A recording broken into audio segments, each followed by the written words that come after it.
오늘 우리에게 주신 하나님의 말씀은 창세기 7장 1절부터 5절까지 말씀입니다. 창세기 7장 1절부터 5절까지 말씀인데 우리 한 목소리로 같이 봉독하겠습니다. 여호와께서 노아에게 이르시되 너와 네 온 집은 방주로 들어가라. 이 세대에서 내가 내 앞에 의로움을 내가 보았음이니라. 너는 모든 정결한 짐승은 암수 7씩 부정한 것은 암수 2씩을 내게로 데려오며 공중의 새도 암수 7씩을 데려와 그 씨를 온 지면에 유전하게 하라. 지금부터 7일이면 내가 40주야를 땅에 비를 내려 내가 지은 모든 생물을 지면에서 쓸어 버리리라. 노아가 여호와께서 자기에게 명령하신 대로 다 준행하였더라. 아멘. 오랜 세월 끝에 당시 세계에서는 한 번도 본 적이 없는, 그리고 사람들이 한 번도 생각해 본 적도 없는 나무로 만든 어마어마한 크기의 방주가 완성되었습니다. 길이 150m, 너비 25m, 높이 15m의 상자 모양의 거대한 방주는 노아 시대를 살았던 사람들에게도 생소한 것이고, 노아 이후에도 오고 오는 세대 가운데 그만큼 큰 배를 보는 데에는 오랜 세월이 흘러가야 볼 수 있었을 만큼 아주 굉장한 크기의 방주였습니다. 사람들은 그런 방주를 짓기 위해서 거의 90년 가까이를 자신의 모든 삶과 세 자녀의 삶, 그리고 아내와 세 며느리의 삶을 희생시킨 노아를 향해 어떤 생각을 하게 했을까요? 아마 어떤 사람들은 미쳤다고 생각했을 것입니다. 어떤 이들은 조롱했을 것입니다. 어떤 이들은 지만 고생하면 되지 왜 처자식들까지 고생시키느냐고 비난도 했을 것입니다. 그런데 노아는 개의치 않았다는 것입니다. 왜냐하면 하나님이 말씀하신 대로 될 줄 그는 믿었기 때문인 것입니다. 그런 노아의 믿음도 대단하지만 또 그런 노아를 믿고 여기까지 함께한 부인과 세 자녀와 며느리들도 대단한 사람들이다라고 생각할 수 있습니다. 아마도 그들의 도움이 없었다면, 그리고 그냥 마누라가 맨날 집에서 바가지 긁으면서 뭔 소리를 하느냐고 얘기했다면 노아는 방주를 결코 완성할 수 없었을 것입니다. 노아도 세 아들도 아내도 세 며느리도 아마 모르긴 몰라도 손에 굳은 살이 배겼을 것입니다. 오랜 노동으로 그들의 근육은 단단해졌을 것이고, 그들 모두 햇빛에 그을린 아주 구릿빛 피부를 하고 있었을 것입니다. 그렇게 노아와 식구들이 그들의 삶을 던져 만든 방주가 완성된 날, 하나님께서 그들 모두에게 방주에게로 들어가라 그렇게 명령하셨습니다. 오늘 본문 1절 말씀 다시 한번 읽어볼까요? 1절입니다. 여호와께서 노아에게 이르시되 너와 내 온 집은 방주로 들어가라. 이 세대에서 내가 내 앞에 의로움을 내가 보았음이니라. 노아 시대는 온 세상을 하나님께서 대홍수로 심판을 하셔야 할 만큼 타락한 시대였습니다. 부패한 시대였습니다. 사람들 하나님을 두려워하지 않고 자기 좋은 대로 행했고 자기 좋은 대로 살았습니다. 탐욕에 찌든 시대이요, 포악하기 그지없는 시대이요, 죄가 관영했던 그런 시대입니다. 그런 시대에 노아는 어떤 사람이었는가? 노아는 하나님 앞에서 의롭게 산 사람이다 라고 성경 기록합니다. 하나님께서 이렇게 말씀하셨습니다. 이 세대에서 내가 내 앞에 의로움을 내가 보았다, 이렇게 말씀하시는 것입니다. 노아는 그 혼탁하고 죄가 관영한 시대에 세상의 가치가 아니라, 세상이 추구하는 방향이 아니라, 세상 방법이 아니라 하나님을 바라보며 산 사람입니다. 그는 세상을 바라보지 않았습니다. 그는 세상의 가치가 아니라, 세상이 추구하는 것이 아니라, 세상을 따라가는 것이 아니라, 세상의 기준대로 산 것이 아니라 하나님을 바라보았고 하나님을 따랐고 하나님의 말씀에 순종하는 삶을 살았습니다.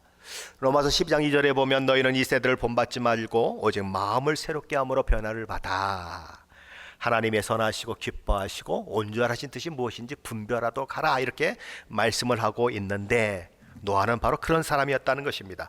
늘 마음을 새롭게 했던 사람, 그 세대를 본받지 않았던 사람, 그리고 변화된 삶을 살았던 사람, 하나님의 선하시고 기뻐하시고 온전한 뜻이 무엇인지 늘 분별하며 살았던 사람, 그가 바로 노아였다라는 것이죠. 하나님께서 그런 노아와 그의 식구들을 생각하시고 세상을 대홍수로 멸망시킬 것을 계획하시기 전에 이미 노아를 통해 방주를 짓도록 하셨고 그를 구원하기로 작정하셨습니다. 다시 말해서 홍수로 세상을 멸망시키기 전에 이미 하나님의 생각 속에 노아와 그의 식구들을 구원하실 방법을 이미 계획하셨고 계셨다라는 거예요. 그것은 우리 주님의 오심과 똑같은 것입니다. 우리 주님의 오심은 죄가 세상에 들어오고 그 죄로 말미암아 세상이 망가진 이후에 하나님께서 이게 뭔 일이야? 허겁지겁 준비한 일이 아닌 것입니다. 에베소서 1장 4절 5절 말씀은 곧 창세전에 그리스도 안에서 우리를 택하사 우리로 사랑 안에서 그 앞에 거룩하고 흠이 없게 하시려고 그 기쁘신 뜻대로 우리를 그 앞에 거룩하고 그 기쁘신 뜻대로 우리를 예정하사 그리스도로 말미암아 자기 아들들이 되게 하셨으니라고 기록합니다. 우리 주님이 이 땅에 오심이 이미 창세전에 작정된 일이요, 그분의 십자가 죽음을 통해 저와 여러분을 구원해 내시는 일도 그 창세전에 계획된 일이다라는 것이죠. 그것처럼 노아를 구원해내는 그 일도 이미 세상을 심판하기 앞서서 하나님이 미리 정하신 일이다라는 것이죠. 그리고 노아의 방주는 노아가 고안한 것이 아니라 친히 하나님이 고안해 내신 것입니다. 하나님께서는 다가올 홍수로부터 노아를 구원해 내시기 위해서 노아로 하여금 방주를 만들라고 하셨습니다. 만일 하나님께서 자신의 계획을 노아에게 알려주시지 않았다면, 그리고 그로 하여금 방주를 만들게 하지 않았다면 노아도 다른 사람처럼 대홍수로 인해 멸망을 당할 수밖에 없었을 것입니다. 하나님은 어떤 분이신가? 심판과 구원의 계획을 알려주시는 분이시고 구원의 방법도 알려주시는 분이시다라는 거죠. 고린도후서 4장 6절 말씀도 우리가 어떻게 예수를 믿고 하나님을 알고 하나님의 은혜를 누린 자가 되었는지에 대해서 어떻게 말씀을 하고 있는가 보면 이렇습니다. 어두운 데 빛이 빛이라 말씀하셨던 그 하나님께서 예수 그리스도의 얼굴에 있는 하나님의 영광을 아는 빛을 우리 마음에 비추셨느니라. 그러니까 우리가 예수 믿고 구원받는 일이 누가 하신 일인가? 땅이 혼돈하고 흑암이 깊음 위에 있을 때 빛이 있으라 하시고 세상을 생명으로 넘치게 만드신 그 하나님께서 우리의 어두운 심정에 빛을 비추셔서 우리로 생명을 얻게 하셨다, 그런 말씀을 하고 있는 것이죠. 자, 그렇다면 방주는 무엇으로 만들어졌다 그랬죠? 고페로 나무로 만들어졌다, 그렇게 이야기합니다. 노아와 그의 식구들 그리고 여러 새와 동물들을 구원하는 방주를 만드는 일을 위해서 죽어야 하는 존재가 있었습니다. 그게 바로 고페르 나무입니다. 그 나무가 죽음으로 방주가 만들어질 수 있었습니다. 근데 그것은 우리에게도 그대로 적용이 된다는 것입니다. 노아가 베어지고 다듬어진 고페르 나무로 지어진 방주에 들어가 구원을 얻은 것처럼 우리도 우리를 구원하기 위해 십자가에 달려 죽으신 우리 주님을 통해 구원을 얻는 것입니다. 그분의 죽음이 없었다면 우리의 구원도 없는 것이죠. 고페르 나무가 죽어서 방주가 만들어지고 그를 통해서 노아가 구원받는 것과 똑같은 일들이 우리에게도 일어났다라는 것입니다. 노아는 방주에 들어가 구원을 얻었죠. 모세는 갈대의 상자에 들어가 구원을 얻었습니다. 영어로 아크라 그러죠. 아크. 근데 아크가 또 하나 있습니다. 뭐가 또 있죠? 언약궤를 가리켜서 아크라고 합니다. 근데 언약궤 안에 뭐가 들어 있습니까? 십계명. 그렇죠? 뭐 나중에 아론의 쌍난 지팡이도 들어가고 또 뭐 만나 항아리도 들어갔지만 마지막까지 남아 있는 것은 십계명밖에 없습니다. 근데 아크 안에 상자처럼 생긴 궤 안에 십계명이 들어가 있습니다. 그리고서는 그게 이렇게 궤 안에 들어가 있고 그 위에 시운자라고 하는 천사들이 이렇게 날개를 펴고 있는 게 딱 덮어버리면 십계명이 보입니까? 안 보입니까? 십계명이 안 보입니다. 십계명은 뭡니까? 지키라고 주신 명령인 것입니다. 지키라고 주신 명령인데 덮어져서 안 보이는 것입니다. 사실은 구원을 상징하는 거예요. 저와 여러분의 구원이 어디로부터 시작이 되는가? 그렇죠? 십계명은 감춰지고 하나님의 은혜는 부어지는 그런 역사를 통해서 이루어지는 것이죠. 그러니까 노아의 방주도 아크고 모세가 들어갔던 갈대 상자도 아크고 십계명이 숨겨져 있는 언약궤도 아크인 것입니다. 하나님은 그렇게 우리의 구원을 구약 성경 속에서도 어떻게 우리가 구원을 받는지에 대한 내용들을 계속 이야기하고 계신 것입니다. 어떻게 구원을 얻는가? 어떻게 우리가 그리스도 안에 들어갈 수 있는가? 노아가 방주에 들어간 것처럼, 모세가 갈대상자에 들어간 것처럼, 그래서 구원을 얻은 것처럼 우리는 그리스도 예수 안에 들어가야만 구원을 얻을 수 있는데, 우리가 어떻게 구원을 얻을 수 있는가? 딱 한 가지 방법밖에 없다는 거죠. 예수 그리스도를 구세주로 믿는 것밖에는 없다. 그가 십자가에서 흘리신 그 피가 나의 죄를 용서하는, 그렇죠? 그런 하나님의 구원의 방법임을 알고 그것을 믿고 받아들일 때 우리는 노아가 방주 안에 들어간 것처럼, 그리고 모세가 갈대상자에 들어간 것처럼 우리도 그리스도 안에 들어가 영생을 누리게 되는 것이죠. 그리고 그리스도 안에 있는 자는 정죄함을 받지 않게 되는 것입니다. 그런데 방주에는 노아와 그의 식구들만 들어간 것이 아닙니다. 정한 짐승은 암수 한 쌍씩, 모두 7쌍이, 그리고 부정한 짐승은 암수 한 쌍씩 2쌍이 들어갔습니다. 하나님은 무엇 때문에 그렇게 하셨을까요? 이 세상이 다 멸망한 후에 그런 동물들의 씨를 보존하기 위해서 그렇게 하셨습니다. 우리 하나님은 그 일을 위해서 노아에게 일주일의 시간을 주셨습니다. 2절로 4절 말씀입니다. 한번 같이 읽어볼까요? 2절로 4절입니다. 너는 모든 정결한 짐승은 암수 7씩, 부정한 것은 암수 2씩을 내게로 데려오며 공중의 새도 암수 7씩을 데려와 그 씨를 온 지면에 유전하게 하라. 지금부터 7일이면 내가 40주야를 땅에 비를 내려 내가 지은 모든 생물을 지붕에서 쓸어버리리라. 하나님께서는 방주에 들어갈 모든 생명체가 다 들어가기까지 7일을 기다려 주셨습니다. 그리고 그 후에 40주야를 땅에 비를 내리게 하실 것이고 그 비로 지으신 모든 생물을 지면에서 쓸어버리시겠다라고 말씀하셨습니다. 이 쓸어버린다고 하는 말은 그야말로 무시무시한 말입니다. 다 없애버린다는 뜻이고, 마치 연필로 쓴 것을 지워버리듯이, 그러면 어떻게 되죠? 아무것도 남지 않는 거죠. 그렇게 만들어버리겠다는 것이죠. 그렇다면 이 모든 하나님의 명령에 대해 노아는 어떻게 반응을 했을까요? 5절 말씀입니다. 한번 같이 보죠. 5절입니다. 노아가 여호와께서 자기에게 명령하신 대로 다 준행하였더라. 노아는 여호와 하나님께서 자기에게 명령하신 대로 순종했습니다. 노아의 순종에 대한 이야기가 계속 반복되고 있어요. 그렇죠? 그것이 강조되고 있어요. 그런데 그와 반면에 홍수로 죽어간 사람들의 불순종의 이야기가 나오는 것입니다. 노아의 순종과 그리고 멸망할 사람들의 불순종이 대조를 이루고 있는 거죠. 이날을 위해 지금까지 노아는 방주를 짓는 일을 위해 온 열정과 힘을 다해왔습니다. 그리고 그 일은 노아와 8 식구가 온 인류가 멸망하는 상황에서도 구원받는 일을 가능하게 만들었습니다. 9절로 12절 말씀입니다. 한번 같이 볼까요? 9절로 12절입니다. 하나님이 노아에게 명하신 대로 암수 2씩 노아에게 나와 방주로 들어갔으며 7일 후에 홍수가 땅에 덮이니 노아가 600세 되던 해 둘째 달 곧 그 달 11의 날이라. 그날에 큰 기품의 샘들이 터지며 하늘의 창문들이 열려 40주야를 비가 땅에 쏟아졌더라. 자, 7일 후에 드디어 대홍수가 시작되는 것입니다. 근데 그때가 언제였는가? 노아가 600세 되던 해 2월 17일이었다. 이렇게 얘기하는 것입니다. 사람들은 그동안 방주를 짓는 노아를 조롱했습니다. 미친 사람이라고 몰아치기도 하고 미친 노인네 때문에 가족 식구들이 생고생한다고 비난하기도 했습니다. 하지만 홍수가 그의 나이 600세 되던 해 2월 17일에 시작됨으로써 그가 미친 사람이 아니라 하나님의 말씀이 말씀대로 이루어질 것을 믿은 믿음의 사람이라고 하는 것을, 그리고 가장 지혜로운 사람이라고 하는 것을 온 천하에 드러나게 만들었다라는 것입니다.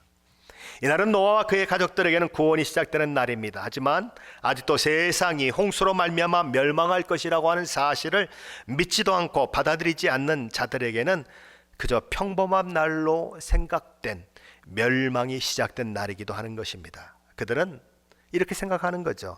여느 때처럼 비 오는 하루일 뿐이야. 그들은 먹고 마시고 장가가고 시집가 가고 그런 일상생활로 분주해서 하늘의 구름이 잔뜩 모여들어도 관심을 갖지 않는 것입니다. 베드로의 서신을 받아보았던 초대교회 시대에도 과거 노아의 홍수로 세상이 심판을 받았다는 사실을 통해서 교훈받지 못하고 세상에 종말이 없다고 주장하면서 만물이 그때나 다름없이 지금도 여전히 있다 주장하며 살아가는 그런 사람들이 있었습니다. 그렇다면 오늘날은 어떨까요? 오늘날은 더더욱 그렇습니다. 세상의 종말은 생각하지 않고 일상의 삶에 매몰되어 살다가 멸망할 사람들은 아마도 과거에 멸망한 사람들보다 더하면 더했지 덜하지 않을 것입니다. 자, 그런데 창세기 7장 17절로 15절 말씀은 다시 한번 방주에 들어간 사람이 누구인가 하는 것을 이야기하고 있습니다. 누가 들어갔습니까? 노아와 세 아들 셈, 함, 야벳이 들어갔고 노아의 아내와 세 며느리가 방주에 들어갔습니다. 그리고 모든 들짐승, 모든 가축, 땅에 기는 것, 모든 새들이 하나님이 지시한 대로 암수 7쌍 혹은 2쌍씩 방주에 들어갔습니다. 자, 그렇게 이제 모든 것들이 다 방주에 들어가고 나자 하나님이 무슨 일을 하셨을까요? 16절입니다. 같이 보죠. 들어간 것들은 모든 것의 암수라. 하나님이 그에게 명하신 대로 들어가매 여호와께서 그를 들여보내고 문을 닫으시니라. 지금까지 방주에 들어갔다는 표현이 몇 번이나 등장을 했을까요? 지금 이 창세기 7장 중에서 1절 상반절이죠. 방주로 들어가라. 7절 하반절이죠. 방주에 들어갔고 9절 하반절이죠. 방주에 들어갔으며 13절 하반절이죠. 방주에 들어갔고 15절 하반절이죠. 방주에 들어갔으니 16절에는 3번이나 나옵니다. 들어간 것들은 들어가매 여호와께서 그를 들여보내고 1절부터 16절까지 무려 방주에 들어갔다고 하는 그 이야기가 8번이나 이렇게 반복이 되고 있습니다. 그뿐만이 아닙니다. 노아와 8 식구가 방주에 들어간 일, 그리고 짐승과 새 등 여러 생명들이 방주에 들어간 일이 1절로 5절에서 한 번, 6절과 11절에서 또 한 번, 그리고 12절로 16절에서 또 다시 한 번 이야기되고 있습니다. 같은 이야기인데 조금 추가해서 계속 반복돼요. 들어갔다는 얘기는 8번이나 반복이 됩니다. 지금 성경이 강조하고 있는 게 뭐예요? 그러면 들어가는 거, 어디에? 방주에 들어가는 게 강조되고 있다는 것입니다. 왜 그게 강조됩니까? 들어가지 않으면 멸망하는 거예요. 그래서 들어가는 것이 강조되고 있는 것입니다. 들어가는 것만이 그들이 구원을 얻는 유일한 그런 길이에요. 심판하시는 분은 하나님이시죠. 그리고 심판이 아니라 은혜를 입고 사망이 아니라 생명에 이르는 길은 하나님이 제시하는 방법을 따를 때만 일어나는 것입니다. 그것이 그 시대, 노아 시대에는 방주로 나타났고 오늘 이 시대에는 예수 그리스도로 나타나는 거죠. 그때 노아의 방주에 들어가야만 구원을 얻었다면 오늘 이 시대는 예수 그리스도 안에 들어가야만 구원을 얻게 되는 것입니다. 사람들은 막 얘기합니다. 종교란 다 똑같은 거 아닙니까? 세상에 똑같은 게 있습니까? 1분 차이로 태어난 쌍둥이도 틀리더라고요. 어쩜 그렇게 성격도 틀리고 그런지 몰라요. 생김새만 비슷할 뿐이지 달라요. 세상에 똑같은 건 아무것도 없어요. 그러니 모든 종교는 똑같은 거 아니냐고 얘기하는 것만큼 바보 쓰는 게 없는 것입니다. 아니, 세상에 똑같은 게 하나도 없는데 그냥 무조건 똑같다 그러고 다 구원이 있다고 하면 이건 아주 바보 같은 짓인 것입니다. 성경은 오직 예수님 이외에는 구원이 없다고 말씀하고 있어요. 왜요? 하나님이 온 우주를 창조한 주인이시고 그분이 심판하시는 분이라면 그 심판을 피할 수 있는 방법을 그 하나님이 주셨다면 그것만 따라야 되는 것이지 다른 것은 없는 것입니다. 자, 그런데 하나님께 노아에게 명하신 대로 그들이 방주로 들어가는 일이 완료되자 그 위에 하나님이 하신 일이 무엇입니까?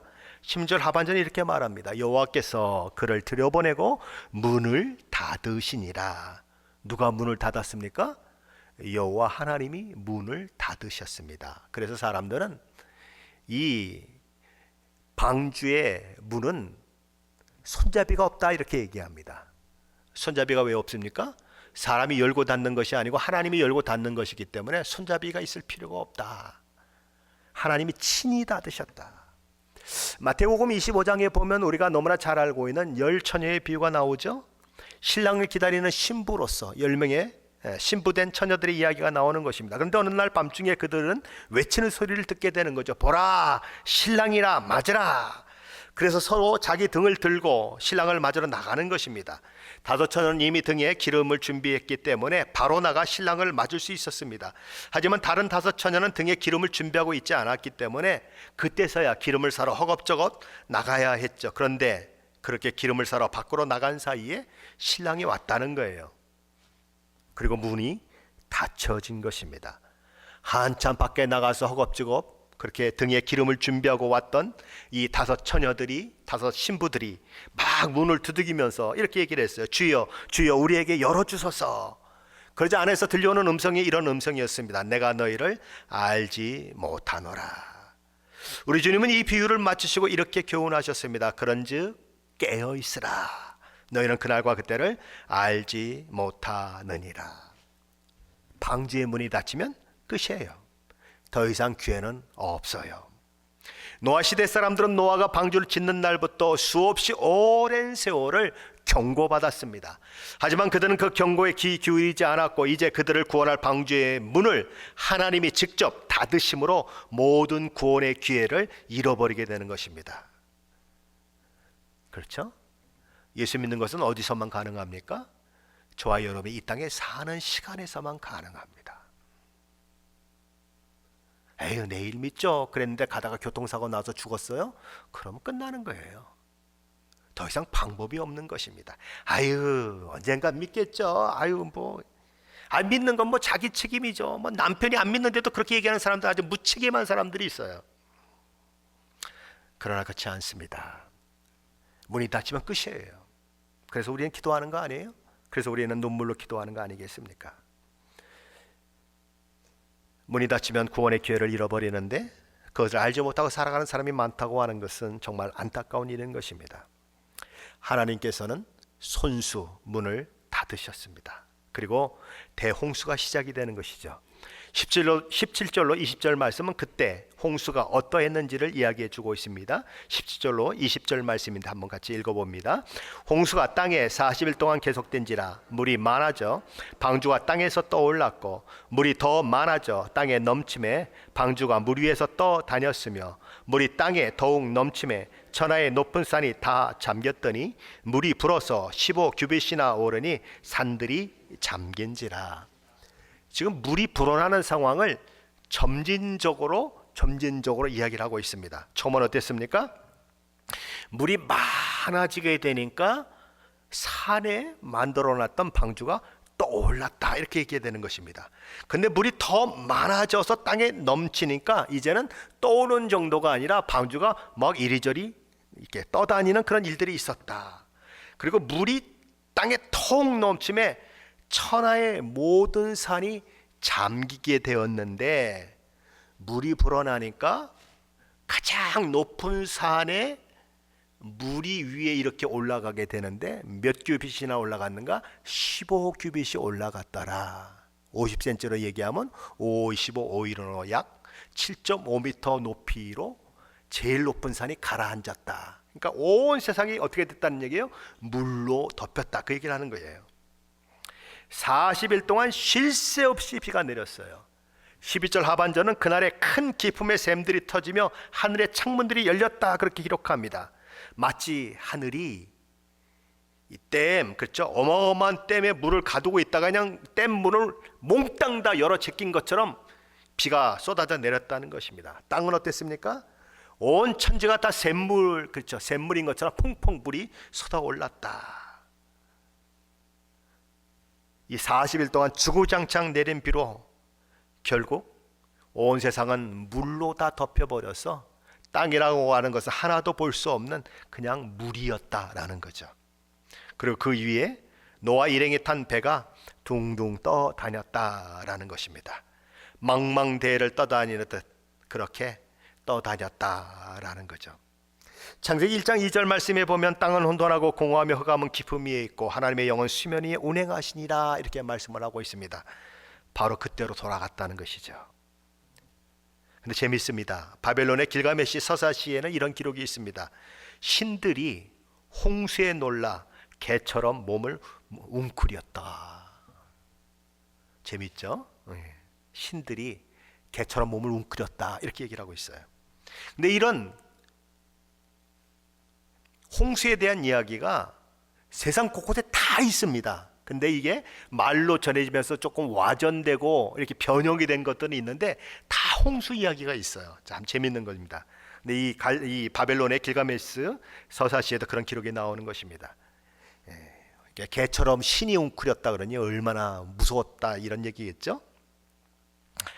자, 그렇다면 그 결과는 어떠했을까요? 그 결과에 대한 이야기를 하고 있는 것이 창세기 7장 21절로 24절입니다. 같이 볼까요? 21절로 24절입니다. 땅 위에 움직이는 생물이 다 죽었으니 곧 새와 가축과 들짐승과 땅에 기는 모든 것과 모든 사람이라. 육지에 있어 그 코에 생명의 기운에 숨이 있는 것은 다 죽었더라. 지면의 모든 생물을 쓸어버리시니 곧 사람과 가축과 기는 것과 공중의 새까지라. 이들은 땅에서 쓸어버림을 당하였으되 오직 노아와 그와 함께 방주에 있던 자들만 남았더라. 물이 151을 땅에 넘쳤더라.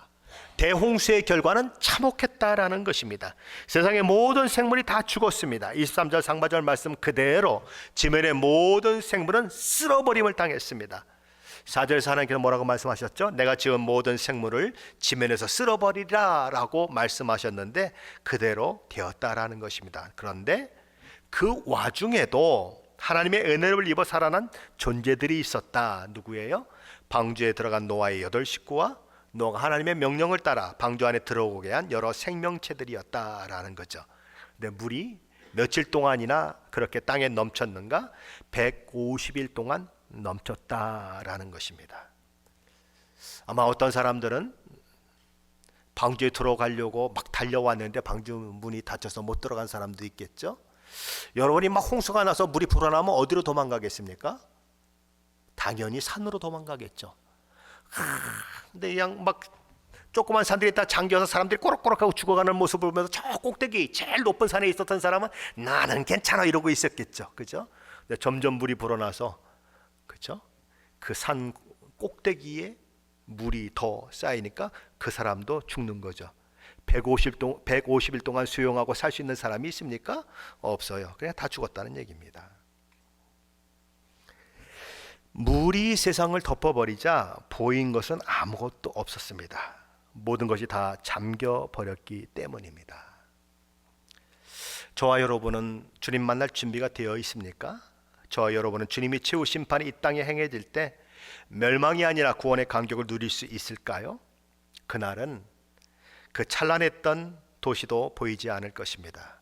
저와 여러분이 이런 자랑거리도 보이지 않을 것입니다. 권력도 돈도 명예도 다 잠겨버릴 것입니다. 하지만 하나님의 심판의 메시지를 듣고 방주를 예비하라는 하나님의 말씀대로 방주를 예비했고 그 안으로 들어가라는 명령에 따라 방주 안에 들어간 노아는 무리를 떠다니는 방주 안에서 생명을 건진 그런 사람이 된 것처럼 예수 믿고 예수 안에 있는 자들은 마지막 때 하나님의 심판의 때에 생명의 구원을 얻게 될 것입니다. 우리는 이 세상에서 수많은 것들을 경험합니다. 성공과 실패, 기쁨과 슬픔, 소망과 낙심, 노래와 한숨. 하지만 우리의 승리는 이 땅에서 결정되지 않습니다. 이 땅에서 누가 더 많이 가졌는가? 누가 더 높고 낮은가? 그것으로 승부가 나는 것이 아니라 그날 하나님 앞에서 누가 승리자인지 드러나게 될 것입니다. 우리 주님이 심판하실 때 온 세상이 다 물에 잠길 때 그 무리를 둥둥 떠다닌 노아의 방주처럼 그리스도 안에서 하나님의 나라를 소망하며 이 땅을 믿음으로 살아간 사람은 그날 세상을 이기고 구원받는 자들의 감격과 감사로 부르는 찬양의 무리 속에 포함될 것입니다. 히브리서 12장 7절은 그 노아의 아름다운 믿음의 순종에 대해 그리고 그 순종의 결과가 얻은 구원에 대해 이렇게 기록을 합니다. 제가 현대의 성경을 한번 읽어보겠습니다.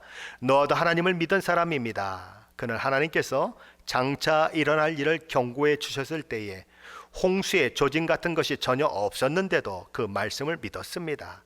그리고 시간을 허비하지 않고 방주를 만들어 자기 가족을 구해냈습니다.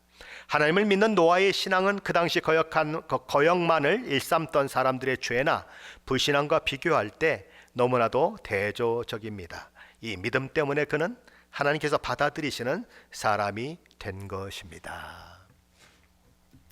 저 여러분에게도 노아 같은 믿음의 모습이 있으기를 축원합니다. 노아처럼 우리 주님 다시 오시는 그날을 바라보며 오늘을 온 열정과 힘을 다해 하나님이 주신 약속의 말씀을 부둥켜 안고 씨름하면서 그날을 준비하는 자로 세워져 최후 승리의 기쁨과 감격을 누리시는 저와 여러분 되시기를 우리 주 예수 그리스도 이름으로 간절히 축원합니다.